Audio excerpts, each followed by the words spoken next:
This is an invitation to those educators, activists, and facilitators who are working in spiritual contexts. There are so many practices and activities and games that we've grown to love over the years that still have value, but may just not hit like they did when we were baby facilitators or participants ourselves.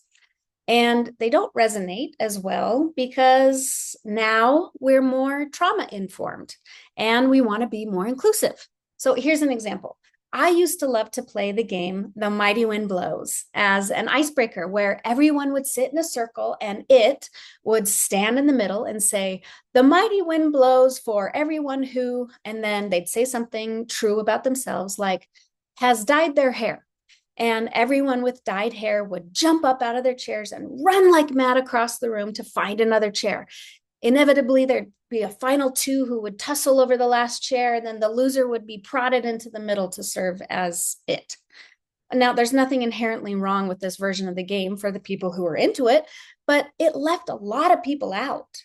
For people with limited mobility, for people who can't cope with frenetic and loud environments, for people with social anxiety. This get to know you game was a total nightmare. So as I've been curating games and practices for my Deeper Joy project, which is a compilation of accessible and inclusive activities for community building, I knew that I wanted to include this youth conference favorite, and I also knew that it needed an overhaul. It took a bit of learning and practice to come up with a version of the game that wasn't just adaptable, but was inherently accessible and inclusive.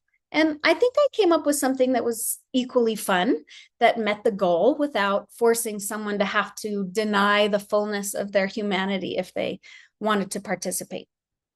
And I'm sure that you've got examples just like this. And you've put your own labor into making your activities more open and inclusive and accessible. And maybe you're like me, and sometimes you don't even know where to start or how to finish, or you wish you just had a buddy to learn how to do this stuff with.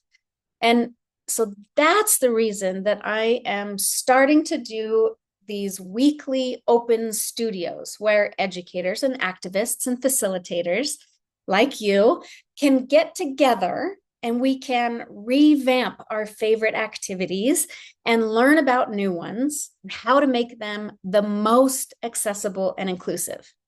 This is going to be drop-in, so you don't have to commit to a whole set of days, but I'm hoping that the learning community that we create together is as valuable to you as the resources that we generate, such that you'll want to come back again and again.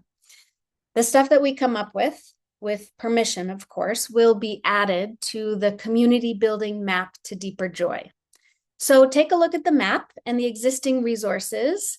You can view the version of the game, The Mighty Wind Blows, that I came up with in the Bonding Harbor. And if this resonates and you want to participate in the open studios, then tell me in the comments when you're most likely to show up to something like this, and I'll set a weekly time.